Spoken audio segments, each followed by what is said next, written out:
Okay. So I'm really incredibly proud and honored to be sitting next to Andy Allen. Andy and I got to know each other, surprisingly, must have been 10, 12 years ago, maybe more, when I had just started my very first label. And Andy was one of the few people in the distribution business who would return my calls when no one else would, and was kind enough to meet with me, and did not give me a distribution deal. Broke my heart.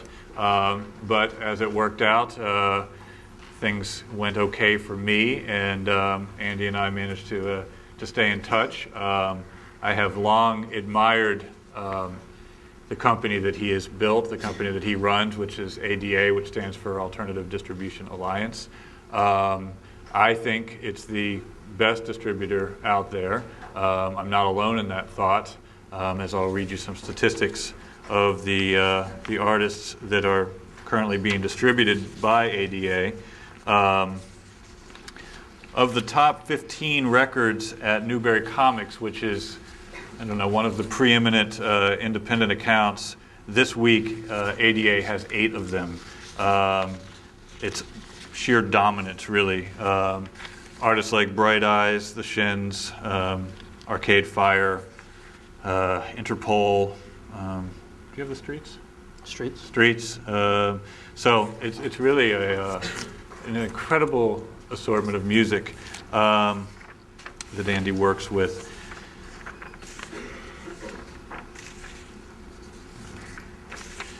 To give you a bit of a background, it's been in existence for more than 10 years, and it has fulfilled the promise for a variety of top independent labels, including Sub Pop, Beggar's Banquet, Touch and Go, Matador, Side One Dummy, Epitaph.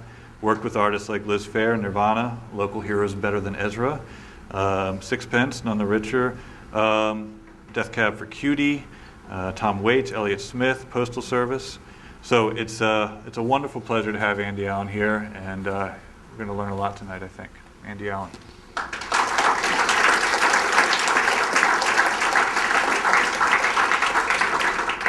I'd like to ask Andy a few questions, and hopefully this will be kind of conversational, and then obviously open up the floor for you all with questions, so please do be thinking.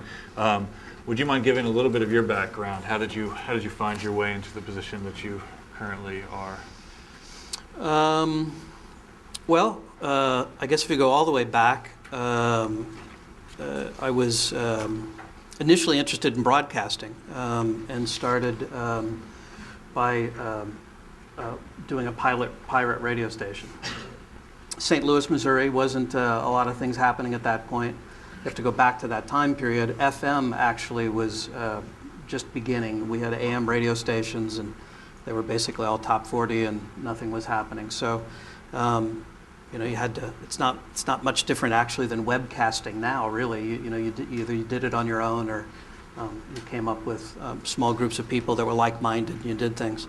So I started in broadcasting and went to a small community college out of St. Louis called Florissant Valley Community College.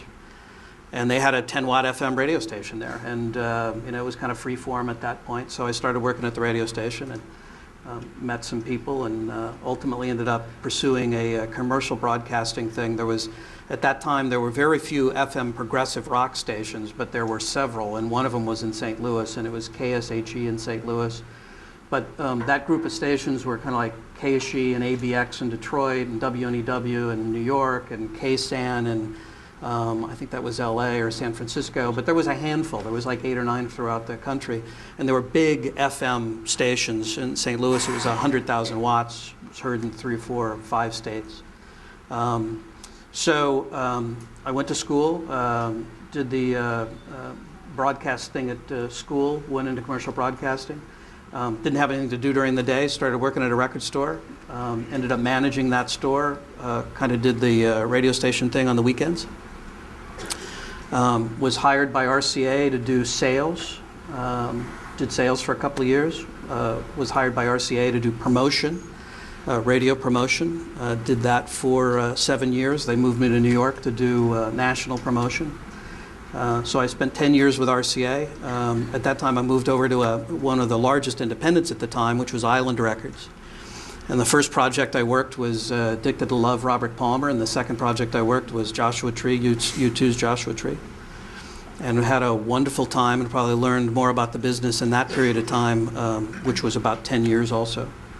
And then left Island to come to ADA, and I've been at ADA for about 11 years.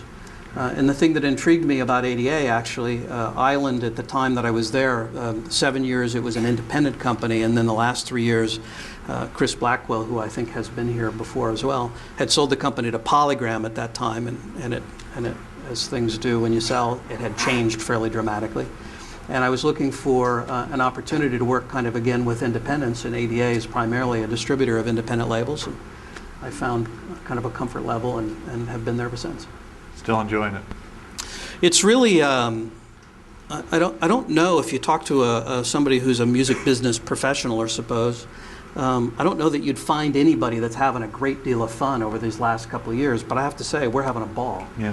And most of that is driven because we're working with independent labels that don't have something to protect. It's all opportunity to them. They're having a great time. They're being able to reach an audience that until recently was hard for them to reach, and they're enjoying it, and we like kind of acting as aggregating kind of all these underdogs, and it's wonderful, for example, to see Bright Eyes debut with, doing a very unconventional thing, which is to put out 2 records in the same week, vastly different records, and have it debut at 5 on the Billboard chart, and I think 10 or 10 and 15 or whatever it would be. But for Bright Eyes to debut in the top 200 in Billboard is spectacular, and I think it speaks a lot to what's happening with independent music now. What do you mean you say they don't have anything to protect? I think that's an interesting phrase. Well, the industry has been floundering, really, trying to figure out what to do with kind of unlimited burning and sharing.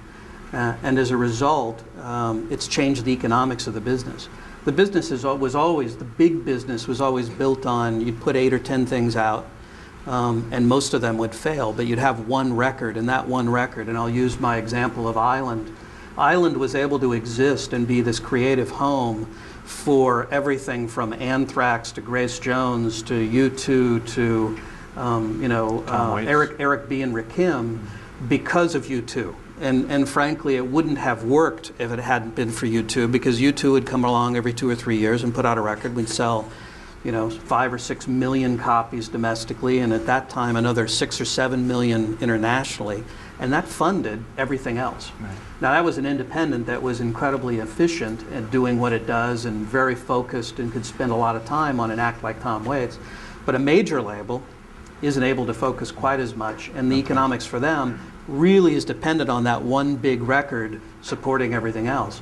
Well, if your one big record is selling 40 or 50% less than it used to, it means that the economic model doesn't work anymore, and that's what's really been struggling. So what you see now in the big business is mergers, downsizing, a re-examination of really the whole thing, mostly driven by lack of sales, and everybody has probably an idea as where the lack of sales are coming from. This you mentioned Bright Eyes, and it's been something I tried to sign him many years back now. And ended up speaking to, I think it's Rob at Saddle Creek or whatever the fellow's name is, and quickly realized I don't want to sign this guy. They're doing everything they need to be. They don't need my help at all. Yeah. And yet some of the things that you just said about Island seem to be kind of similar to what they're doing with Saddle Creek. Yeah. That Bright Eyes allows them to release an awful lot of other kind of records that don't sell what Bright Eyes does, do it on their own terms. The fact that they can put out 2 records, different records, through your system at the same time, I can't imagine that happening either on a major label or through a major distribution system. Well, it wouldn't happen because the A&R guy would say, hey, you know what, you got too much material, you got to make one great record. Or there's not a radio hit here. The other thing that's remarkable about these Bright Eyes records, for example, there is no radio play. There are very little. Mostly as college play or webcasting or any of that kind of thing. But you're certainly not seeing a Bright Eyes video on MTV every 10 minutes, nor are you seeing it or hearing it on your top 40 or FM station. He's getting a lot of press. It's a tremendous press and amazing word of mouth, and justifiably so, because it's some important stuff. But it wouldn't happen in a major system because the experts would have probably said, this is probably not a good idea. You know, you're splitting your audience. They have to make a decision. They'll confuse. There's too much material. There's no hits. That doesn't happen in an indie system because there's nobody to say no. Well, there are people to say no. You've chosen not to say no. There are certainly distributors out there, I know many of them, that are indie distributors that would have said, don't give us 2 records right now.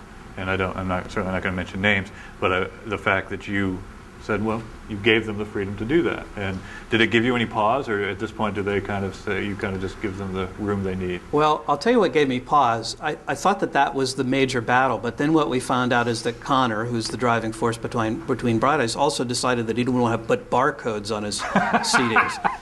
Barcodes are the little UPC codes, you know, the little things that when you go up to the register, they scan them, and that's what triggers the sale. That's a good phone call to get. He had decided that it destroyed his art, so he didn't want to have barcodes on his CDs, which would have made the records unretailable. So that was more. Can I ask how you? Well, we didn't put barcodes on them. We actually, they have those little what they call top spine things, that little sticky shit thing you can't get off. Right? Yeah, the stuff that you have you to can cut. say shit. Yeah, okay. You have to cut them, or peel them off, or whatever it is. We got away with doing that, and again, the experts would say probably that you can't get away with just doing that because so much of distribution and the handling of CDs happens at high speed, and CDs shoot down these things at like 5 CDs a second, and the barcode readers have to read them, and then they go off into these little things, and that's how they get out to distribution, and that's how they go to the stores.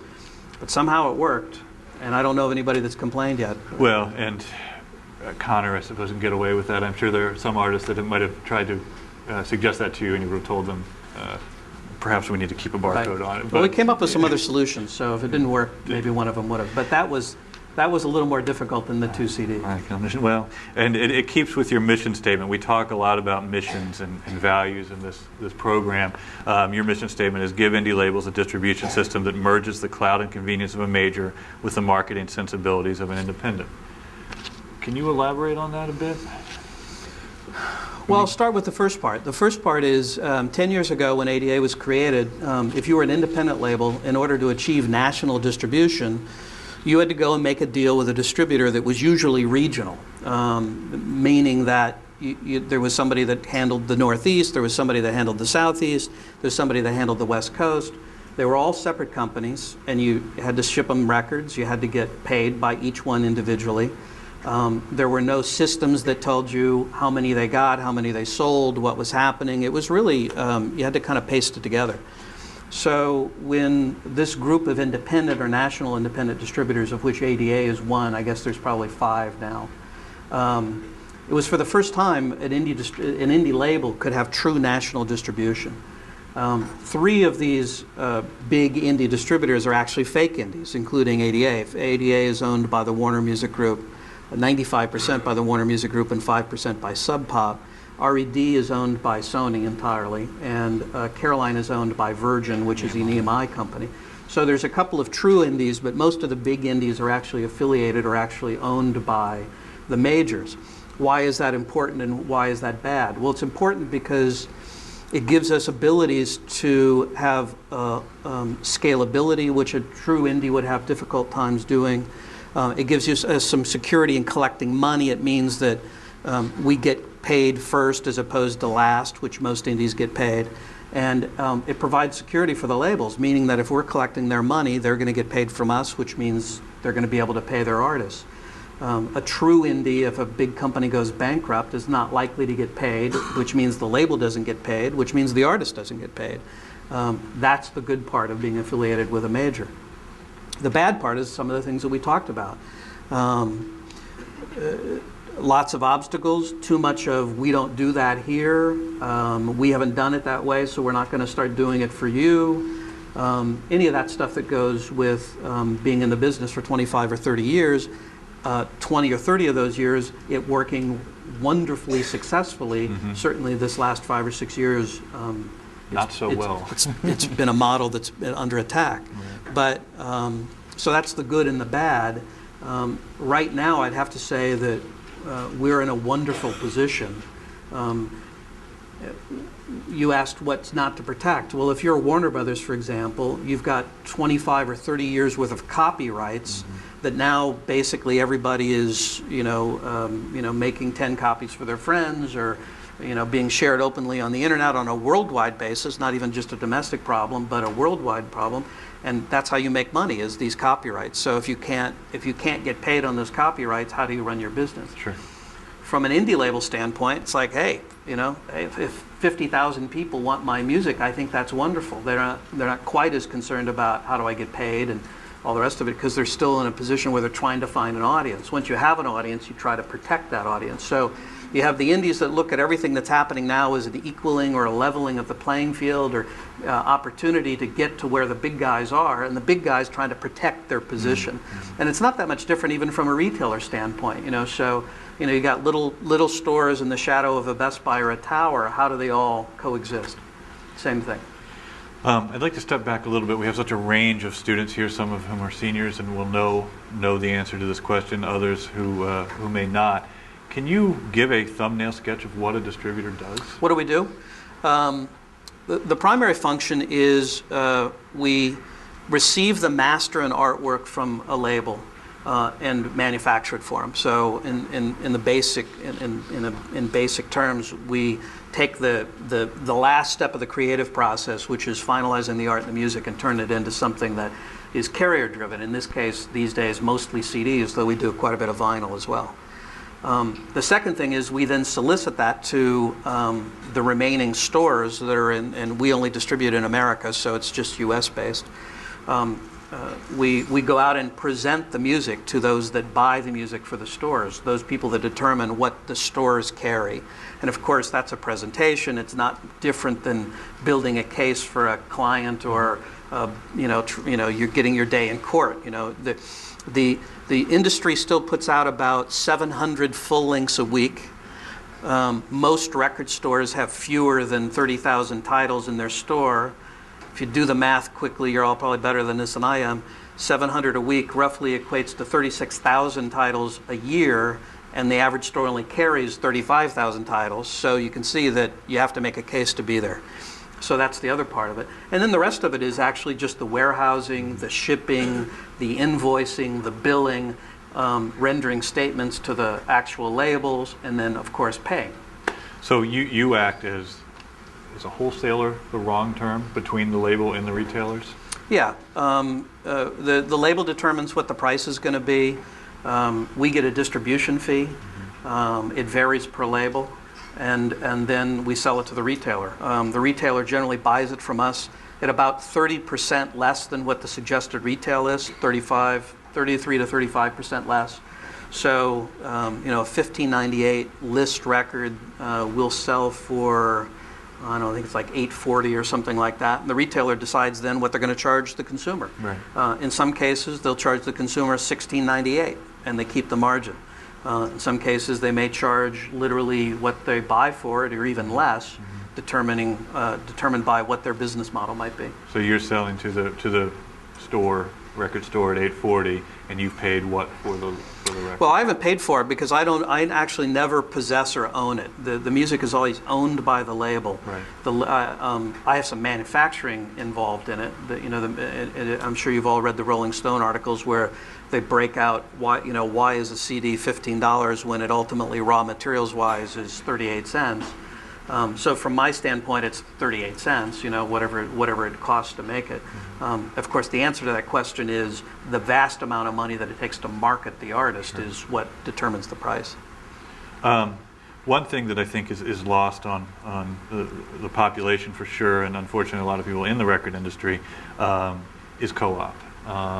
I think my contention is that co-op and what you mentioned regarding shelf space has far more to do with the difficulties that the record industry is facing than downloading. Can you speak on co-op a little bit? Well, the term doesn't, I've been in the business for 30 years and I don't know when it was actually cooperative, but it's short for cooperative. The idea being that, we go to a retailer and say, hey, we'll give you $20 if you kick in $20, and we'll both spend $40 then, and we'll try to sell this record. Well, in 30 years, I've never seen anybody actually kick in. It's all driven by the money that comes from the labels, and so it's not cooperative really. It's really a subsidy for advertising. So, for example, how it may work is, and probably the best and most visible advertising you might see is the Best Buy Circular. The Best Buy Circular goes in, I don't know how many newspapers, it goes to I don't know how many people, but it's in excess of 70 or 80 million people see that circular every week. It has 10 or 15 titles in there. Those 10 or 15 titles are paid for by the distributor, which ultimately then is paid for by the label to be in there. It's a highly selective process. You have to make a huge case to get in there to be able to spend the money to be in there. And then they advertise the project. So why do you do it? Well, it reaches 80 million people. So if you've created demand for the record and then you want to reach 80 million people, that's one vehicle to use. A more grassroots example of co-op might be a listening station. So you go into a typical indie store, you put on the headphones. In order to do that, we've paid for the slotting, really, to get into the station, which actually pays for the technology that allows you to listen to the record. So in a way, it's really just us subsidizing for the retailer the ability to help promote the artist to the end consumer. You said something important. You said, you can get into these programs potentially, and if you've created demand, then it works. Yeah. And this is lost on a lot of people. Yeah. In fact, I've run enough labels and worked with enough artists where they feel that once they have distribution, that's the holy grail. They can then kind of sit back and get the record in the stores. Is that true? Well, we have a guy in common, this guy Joe Regis, and Joe Regis, we have a rule in our company. It's the Joe Regis rule, and the rule came from, hey Andy, I can't find my record in any stores, so nobody can buy it. And the answer was, Joe, you haven't created any demand for their artist, so the stores don't want it there, so nobody's coming and ask for it, so I can't get it in there.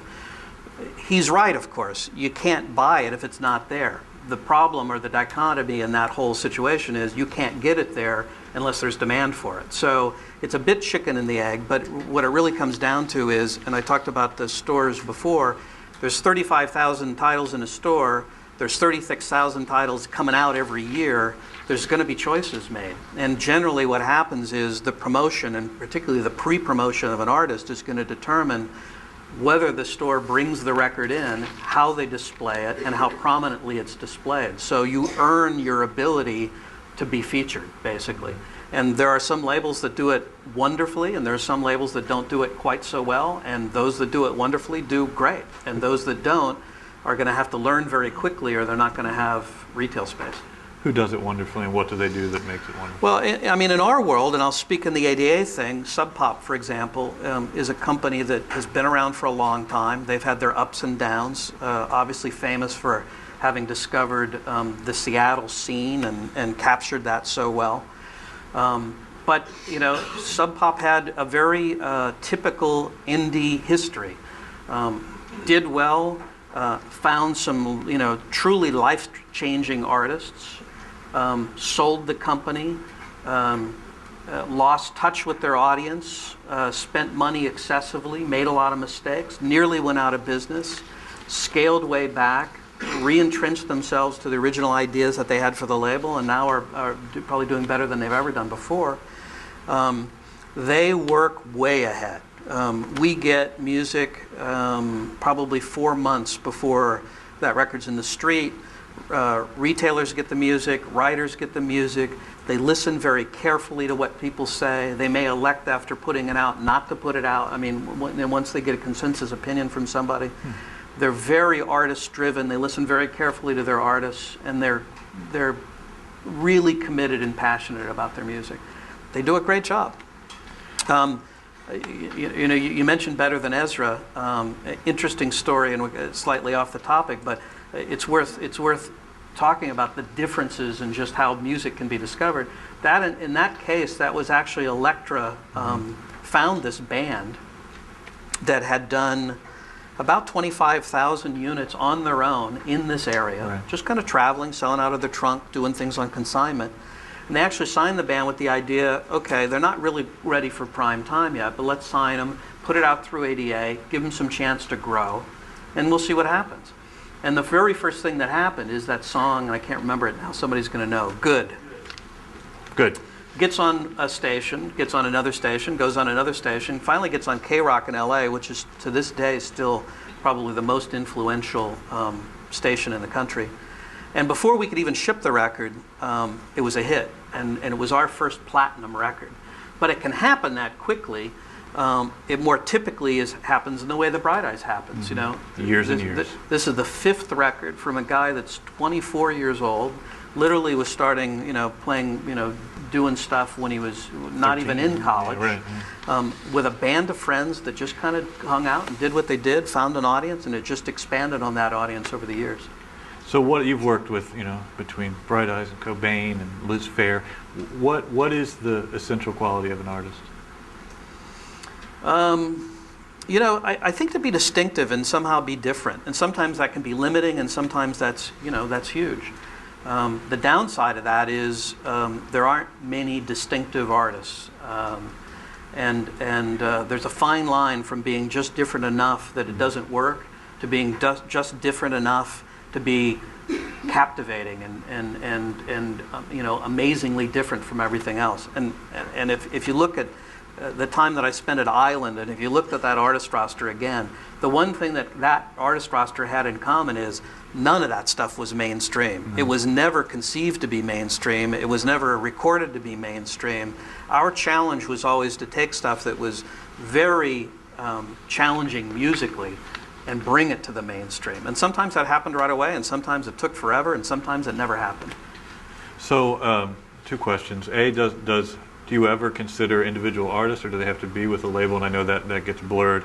And what does it take for either of those, a label or an artist, to get a deal with ADA? ADA is primarily a distributor of labels, meaning that we won't partner with a label unless there's a label there. We are not a label. We just do distribution. We don't have the inherent functions of promotion or publicity or any of the rest of it. We do all the things that are the distribution functions that I described earlier, but we are not the label. And as a result, we've done very few label direct type deals. We did do a deal with a band called artist direct or artist direct type deals. Most artists know exactly what they want to put on the record, but have a very difficult time trying to figure out who the audience for that record might be. And frankly, that's what the label's job is. Mm-hmm. We need the label in place to tell us what to do, because we don't conceive of marketing plans. We act out the marketing plans that come from the label. There are some labels that are really artist-driven, and we talked about Annie DeFranco. And OAR. OAR is one that we work with, that frankly were so impressive that I broke the rule. And they basically, you know, were, again, guys that came out of college. They were originally from the Baltimore area, went to school in Ohio, literally toured Ohio, or as far as they could get away from school on the weekends and get back for class. They were superstars in Ohio. I mean, you know, you put out a record there, they'd put out a record, and it would literally debut in the top 5 in Ohio and nowhere else. Yeah, and I tried to sign them too. Young guys, smart guys, driven to perform, driven to do something different, broke the rule. We sold just a little under 800,000 records with them. 800,000 records? Most of which was below the top 200, most of which is just them out touring all the time. Now, of course, they're out of school, they tour constantly, they've become a huge band in that world of performance-driven music, and it's all been done basically without a hit.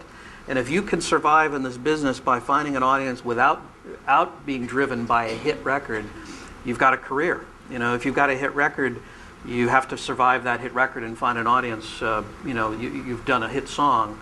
A good example in my life was Hall & Oates. Hall & Oates was somebody loves Hall & Oates here? No, I don't think so. So I do. I kind of like them, actually. But Hall & Oates didn't sell any records unless they had hits on their records. If they had hits, they sold platinum-level records, million sellers. If they didn't have a hit record, they didn't sell anything. You know, you got the other side of the coin with Annie, who you know, can regularly do 300,000 or 400,000 records. Bright Eyes, good example. OAR now, good example. Bands that can actually reach an audience without mainstream media, without a hit. that's a business. That's a career. And their catalog continues. So, and I don't want to ask you to give proprietary information, but if you've got an artist that's sold aggregate 800,000, do you pay monthly or quarterly? We pay monthly. Pay monthly. So, what's a monthly check going to OAR from you guys look like? Or Well, it's whatever they sold that month minus my distribution fee. My distribution fee for those guys is probably about 20%. Right. So they're getting 80% of what the retail price is, which is a hell of a lot more than if they were signed to a major label and getting 12 points minus deductions and advances. So they're making a lot of money. would it be fair to say they've made over $1 million? Oh, each. Yeah. Yeah. Good. Yeah. Just trying to get some range of what can be done on your own. I think we should open up for some questions, if there are some. Yeah. You just said that your distribution rate for OAR was 20%. What are some averages, and like what depends on what the percentage is? When we started, and again, I was never a distribution guy. I was always a label guy. So when we created ADA, we were trying to figure out what just that question. What's a fair distribution fee? Well, you can't be fair and establish one thing, because if you've got a label that's doing $20 or $30 million worth of business, like an Epitaph Records, for example, and you've got Saddle Creek from Omaha, who before these Bright Eyes records came out, was literally selling records out of a record store called Homer's, and that was it. Mm-hmm. How do you come up with something that works for both? So we came up with basically a fee that's driven by volume. And it's really, the justification was, it's real easy to distribute well-known records where there's lots of demand. You don't, it doesn't require a lot of work for us to go out and present, trying to think of a really easy record to sell. Elliott Smith. An Elliott Smith record, right? Unfortunately, Elliott was gone. There was huge demand for that record. All you have to do is present it intelligently, make sure you do the right thing. It's easy to sell. However, to take a brand new band that's unknown, that is not sophisticated from a marketing standpoint, with an unknown label or a label that doesn't have clout or leverage in the marketplace, meaning, hey, I'll give you that if you do this for me, as a favor or whatever, it's really hard work. And for our organization, which is about 60 people, that's the hardest thing we do, so that we charge the highest fee for that. So we basically just came down to something as simple as possible. If you sell less than $1 million worth of business on an annual, if you do less than $1 million worth of business on an annual basis, our highest rate is 24. Our lowest rate is about 14.2. And if you can do $20 million a year, you can get to 14.2. Why do we get to 14.2? It's what Warner charges their labels internally. We didn't want to be less than that, because that seemed somewhat, you can imagine Atlantic would be kind of pissed off if Saddle Creek was getting a better distribution fee than Atlantic was. Atlantic does probably $350 million a year. So it didn't make any sense. But that's what we did. And it's based on trigger points. So if for example, if George comes to me and he's got a brand new label, I'm going to quote him 24. If Epitaph comes to me and says, hey, I consistently do $20 million worth of business every year, I'll give them credit for that, and then they'll have the trigger points beyond that. So they determine their fee based on how they sell. And I think that most of the industry now, at least independently, is doing some variation of that type of situation now. You're well, I mean, you know this, but you're well below the industry We standard. try to be low, not because we try to be discount, but we try to be fair. Our system is optimized to try to help indies grow. We want to be an accelerant to growth, so whatever we can do to help an indie along, that's what we try to do. And I should point out, because Andy's too humble to admit it, of the indie distributors that he mentioned, he has double the market share of his nearest competitor. Other questions? Yeah. You just talked about doing artist direct deals, and you talked about the reason that you don't do it very often is because the record label takes care of the marketing and the promotion and all of that. Well, I am an independent artist, and I'm recording a record right now, and I'm also writing my own business and marketing plan. What else do I need to do to get you to do? You have most of the components. The rest of the stuff is the stuff that you're going to have very difficult to, is the difficult stuff, is money and leverage. I get calls from like 50-year-old guys from Vegas that have millions of dollars, right? So they sold their software company, they go to Vegas, and they decide they want to become a dance act. You sign them right up. Right? So they build a studio. They spend $5 million building a state-of-the-art studio, which obviously you don't really need anymore. They spend another $2 million on a video that nobody's going to play. And the thing that they don't have is credible music, a way to reach an audience or determining what that audience might be, and leverage. So even if you have money, the one thing that an independent artist doesn't have, even with established independent artists or majors, is leverage. And what is leverage? Leverage is, I'll go back to my U2 days. When I was a promotion guy, the head of promotion for Island, the fact that I had a U2 record coming every 3 years meant that I could call any radio station in the country and say, hey, you want to do something with U2 who has a new record in 6 months?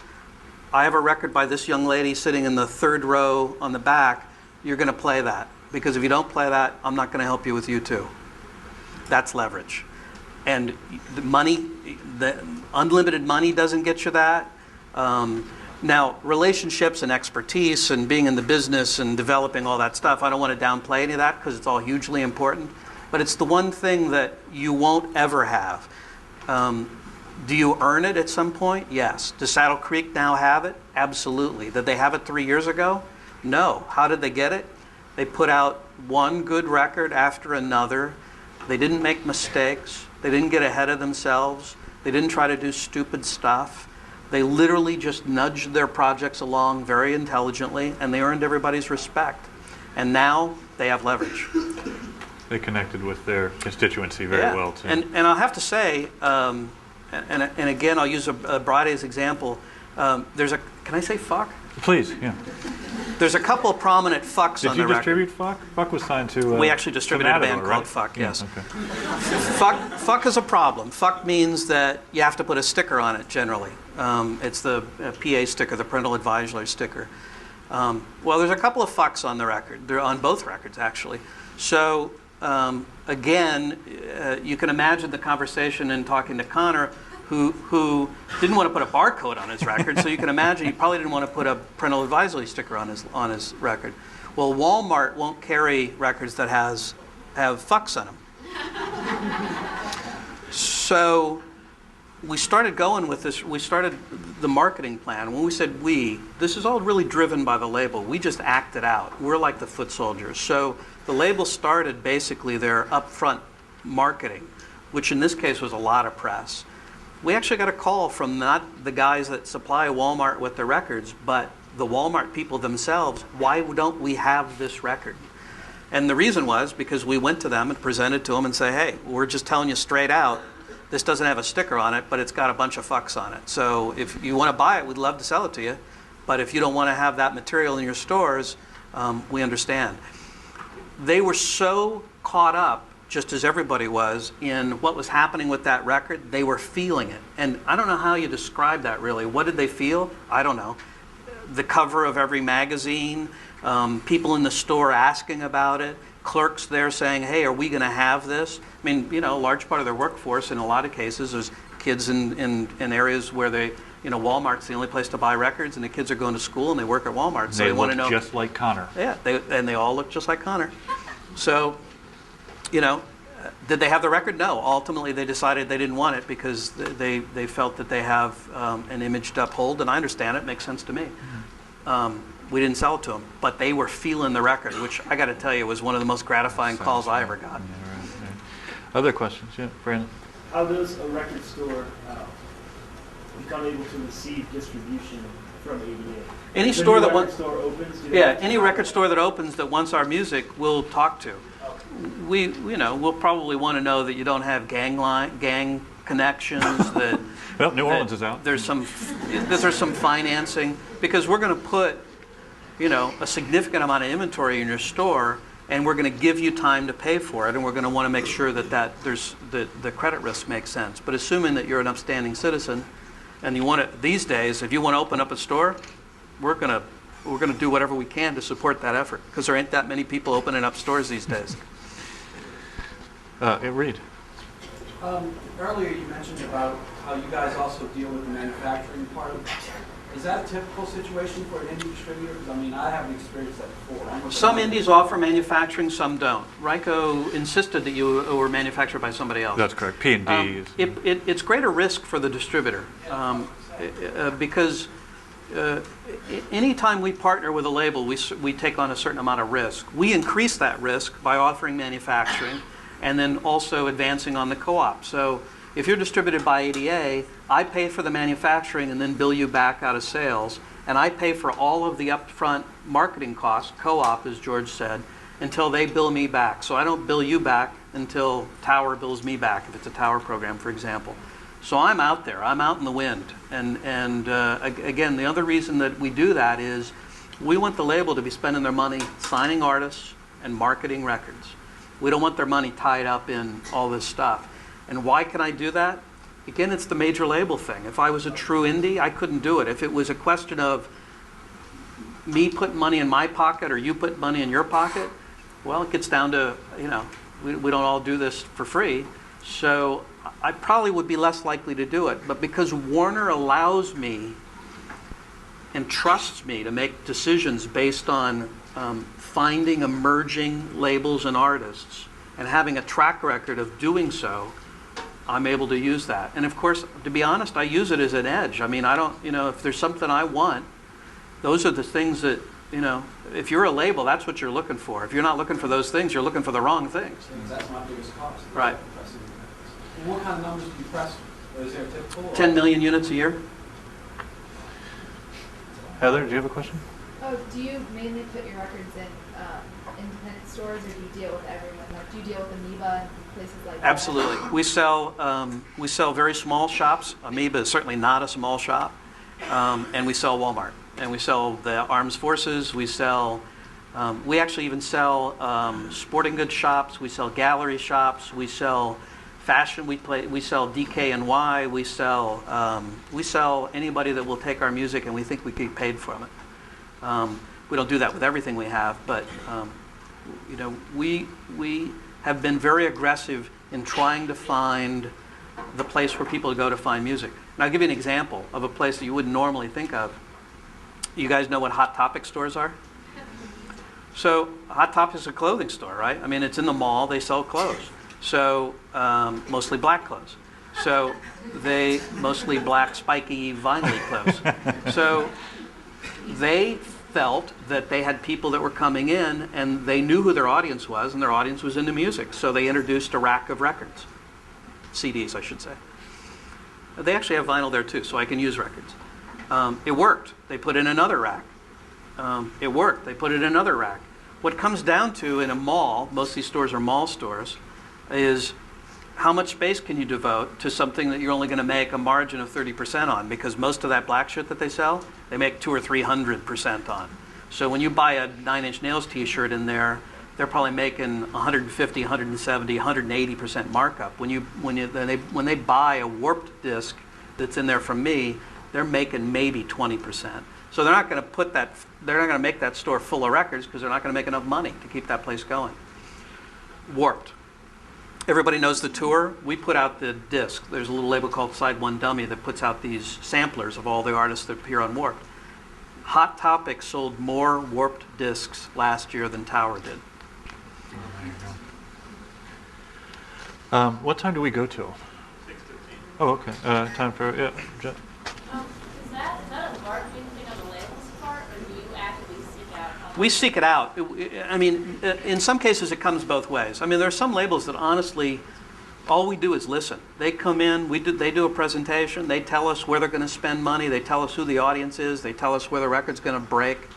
Most indies are not that sophisticated, and they're asking for a lot of help. So I would say that it's a cooperative process. There are some labels that really have a very good idea of exactly who they want to sell to. So in the case of Hot Topic, we knew about the store. We saw that they were experimenting with music. We approached them. We opened them up as a customer, and thankfully we've had enough material that relationship has been a great relationship. And now with Side One Dummy and Epitaph, Epitaph does a huge business with Hot Topic because again the audience for No Effects and Pennywise and all that stuff is in those stores, so that's a big store for them.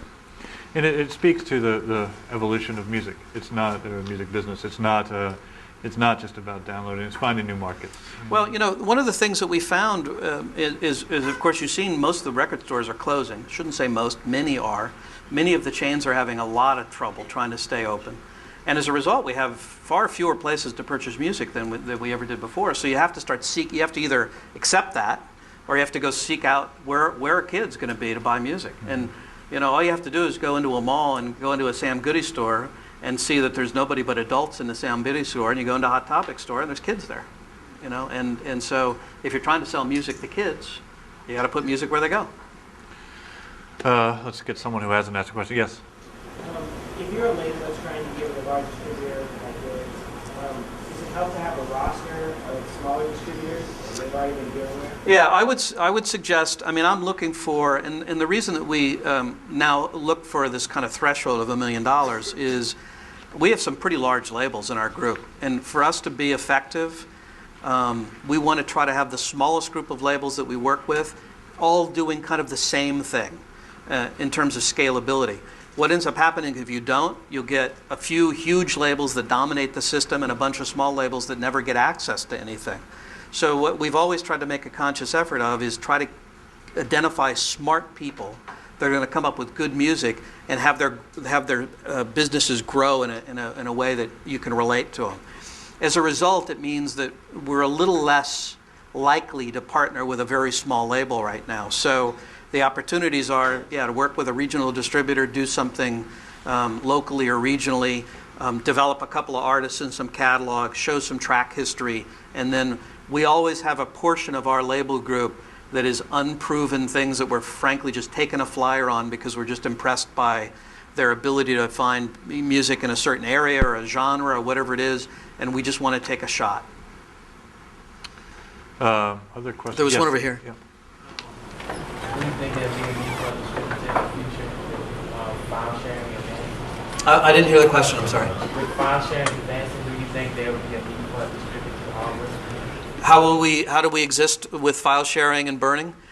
It's been happening for years. My business is growing about 40% a year.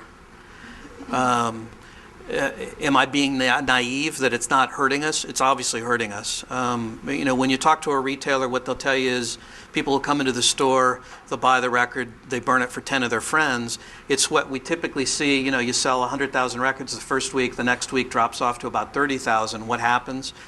Well, obviously, a lot of sales are lost to this kind of communal idea of it's a new licensing idea. It means that I'll buy one and I'll make 100 for my friends. It's not kind of a sanctioned idea, but it happens and it works. How do you combat it? Great artwork, tremendous loyalty from the fan base, sell stuff at gigs, keep the price down.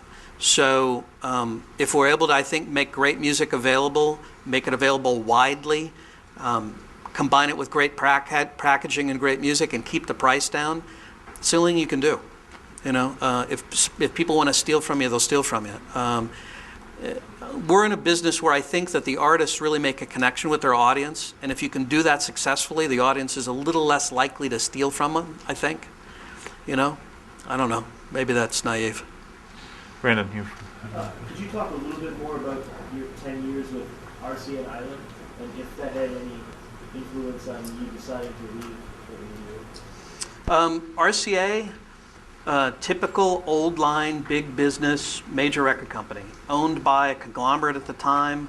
They owned radar stations that made more money than RCA. They owned Hertz. We were managed by, one time, the guy that was the president of RCA when I was there was Jose Menendez, who's the guy that his sons killed him, right? So, big business, you're a small cog, nobody has really a connection, constant turnover, no real passion for music. It's just a cash business, so it's interesting. At that time, there's no sharing or burning, so if you've got Dolly Parton or Charlie Pride or Ronnie Millsap or any of those things that RCA did well, you sold. It was a great business. It was cash. Elvis, all good stuff. Did you hear any new music? Were there new artists there? No. Was RCA a great label for developing new artists? No.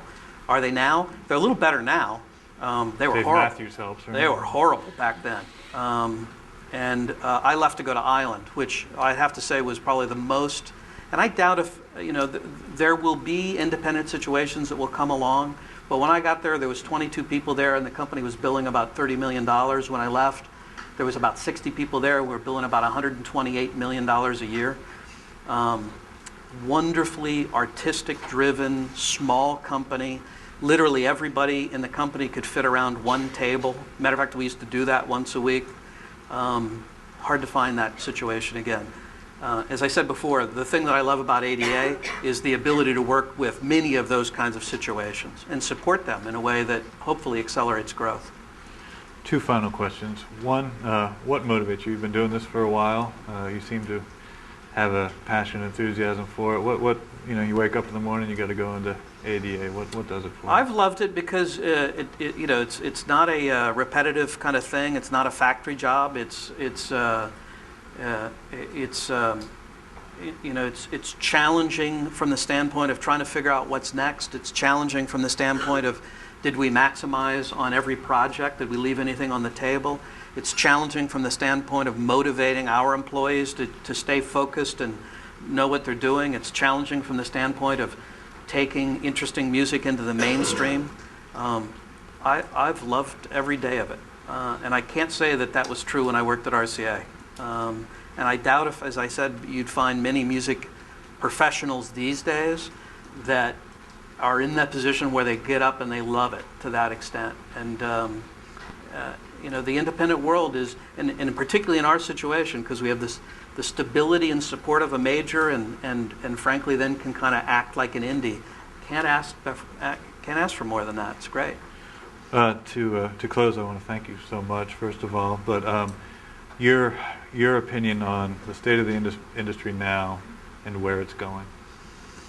We'll come to grips with delivering music in the way that people want to get it. iPods are wonderful devices. They're not a threat. It's a wonderful way, to get people to, hey, if somebody wants to invest $400 in a device and put 40,000 songs on it, how can you argue against that? That's great. Is it going to survive? My guess is within 18 months, phone devices will become much more interesting than iPods. The ability to get anything at any time. They already have a billing relationship with the consumer. The devices change out about every 16 months. Nobody has a cell phone for more than 16 months.